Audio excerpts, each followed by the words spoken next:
Welcome to Rise and Thrive. This is the podcast with the leaders who help make our community thrive, and the inspirational stories we hope will move you into more community engagement. I am your host, Patrece Dayton. My guest today is Mike Latta.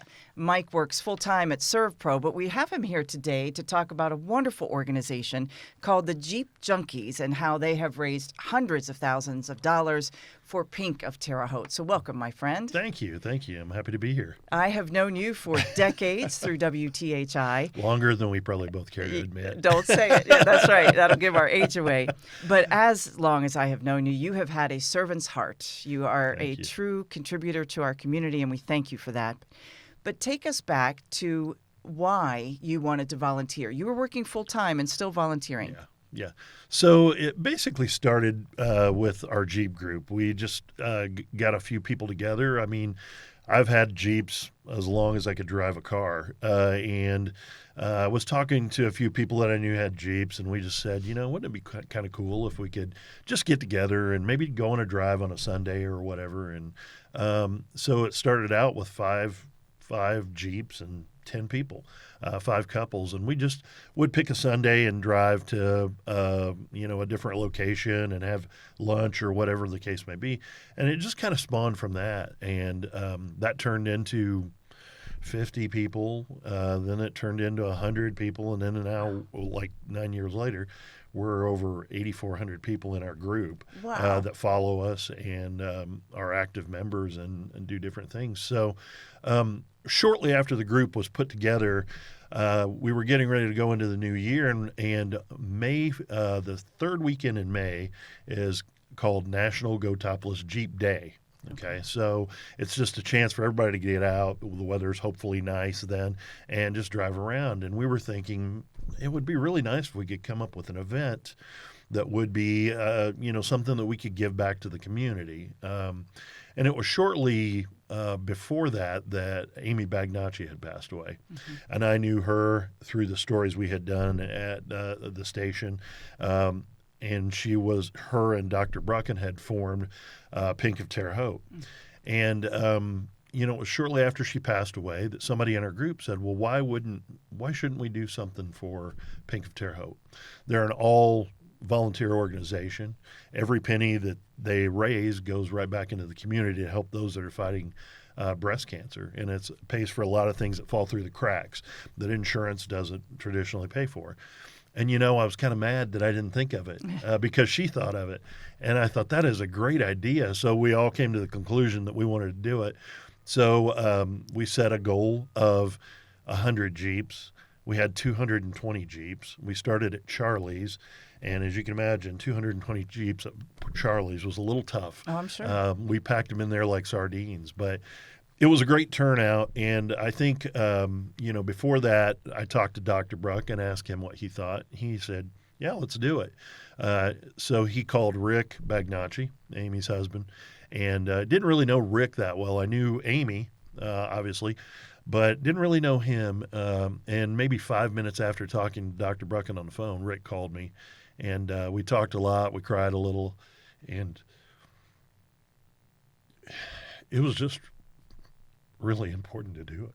Yeah. See? Sorry. No. I think it's wonderful. You have told me some inspirational stories.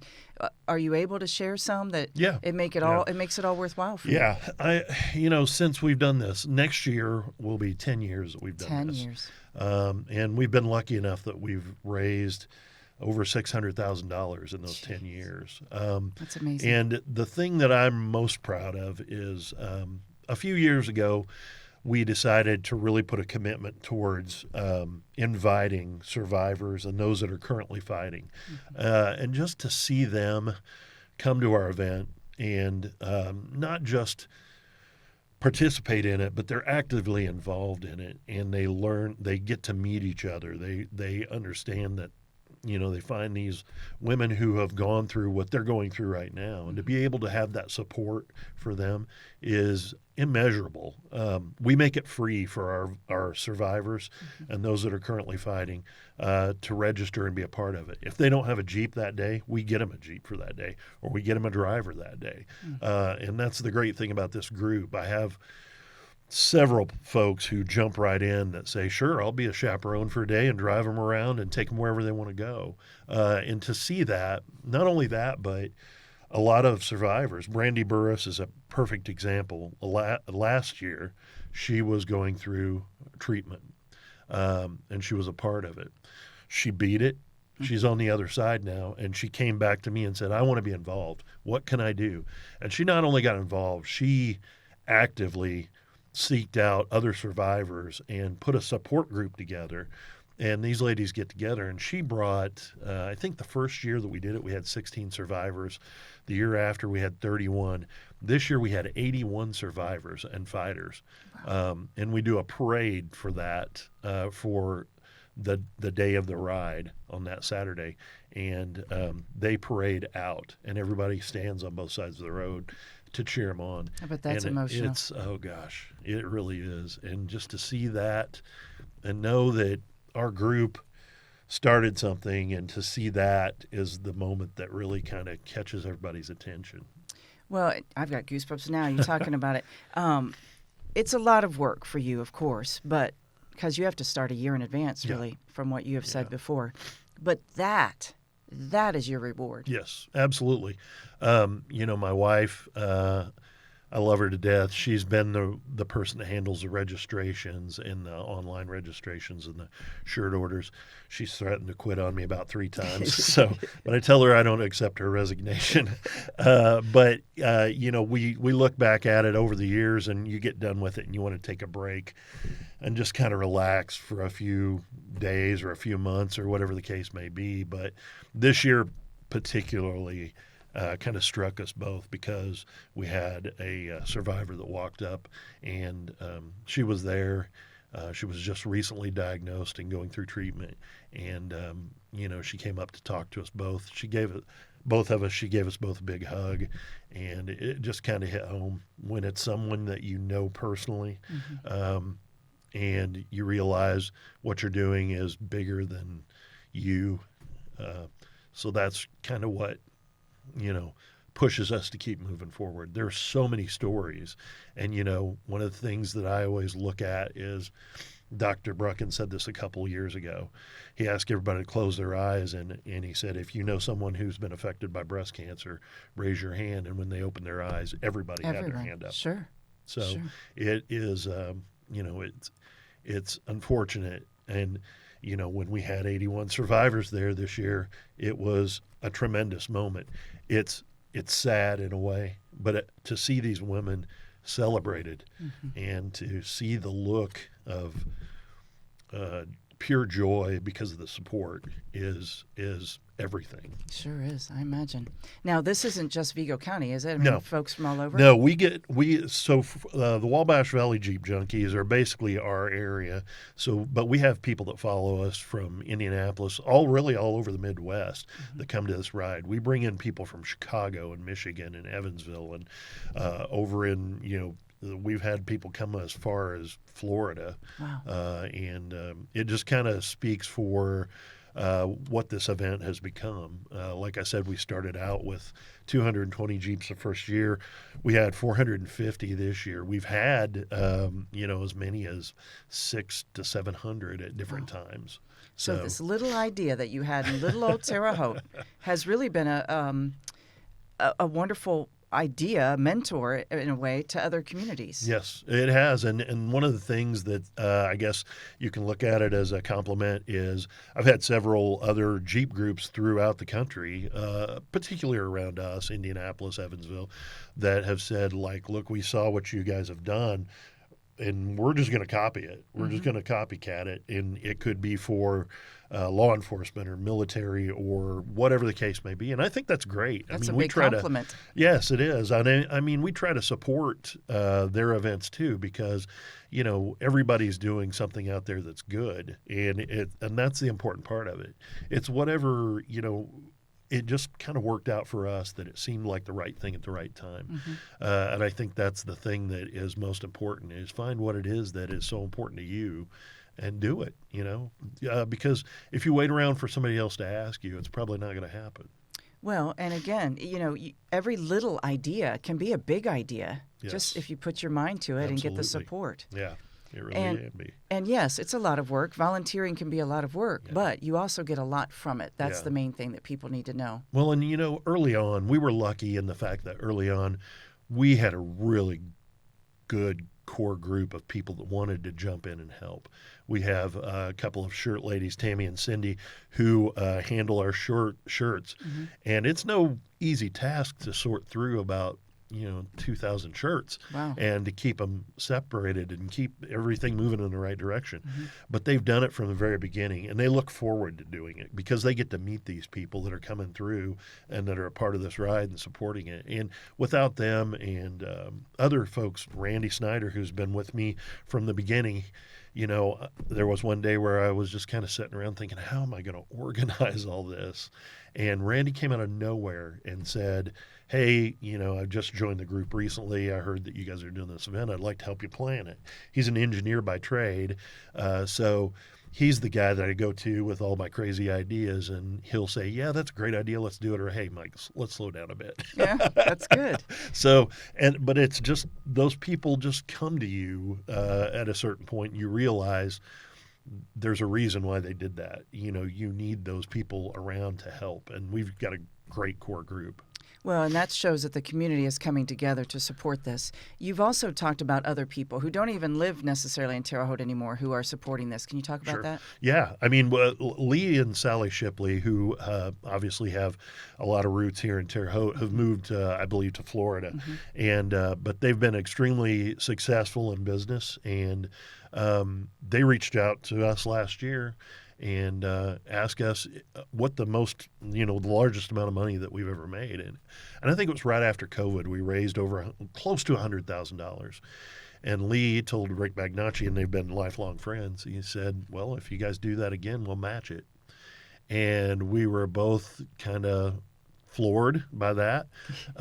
Rick sent me the text message, and I said, call him up right now and see if he's serious, because, that's a huge undertaking. But holy cow, what a gift for our area and for the people that, that are going through this.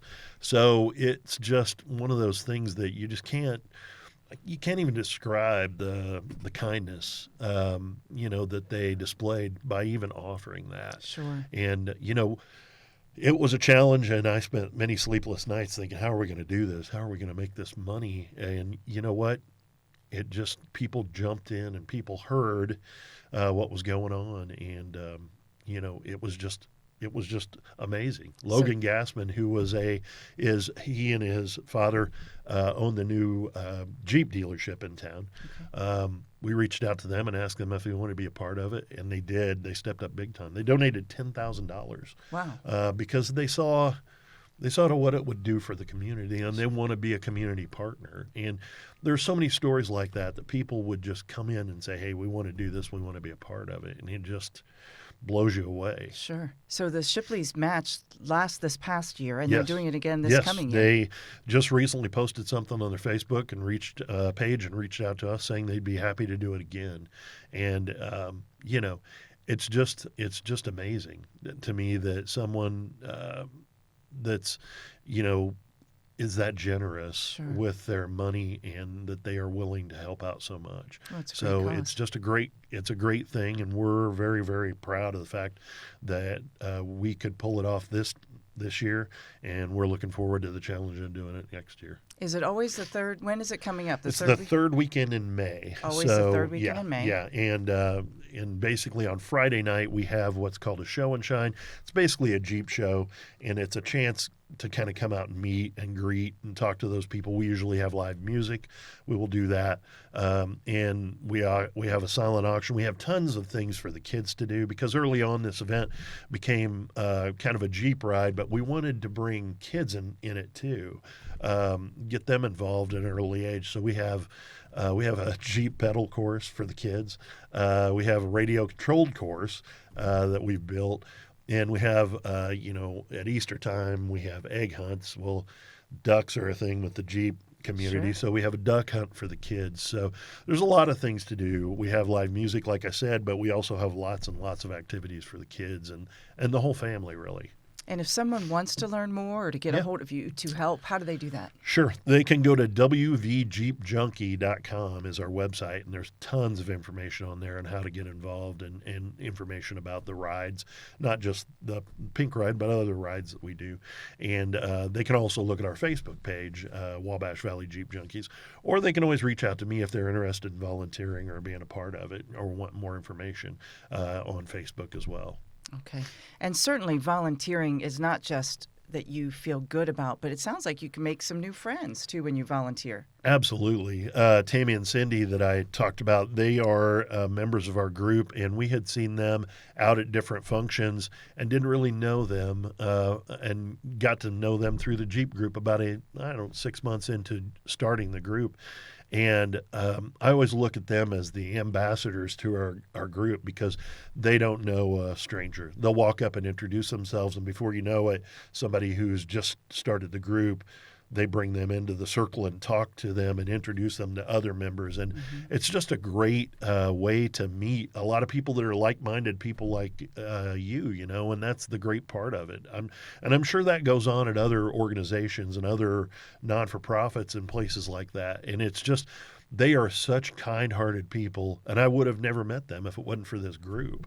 And I cherish that because they are just the best. So we hope others will find their passion and do it to help others and make some new friends. And, you know, loneliness is a real problem in our community. And that's one way to maybe not be so lonely is to find new friends through volunteering and doing some good things. Yeah, absolutely. We matched, by the way. I didn't realize. That's right. That's right. You have some goodies there? I do. I wanted to give you this. This is a bracelet from Pink of Thank Terre you. Haute. Thank you. And also, last year we had some Look at sunglasses made. They say Jeep Junkies on one side and Pink on the other. And, of course, they have to be pink. Oh, they have to be pink. I love it. These are great. I'm sure they fit well. They're Oh, good. yeah. Look at Very that. good. You look Wonderful. great. Wonderful.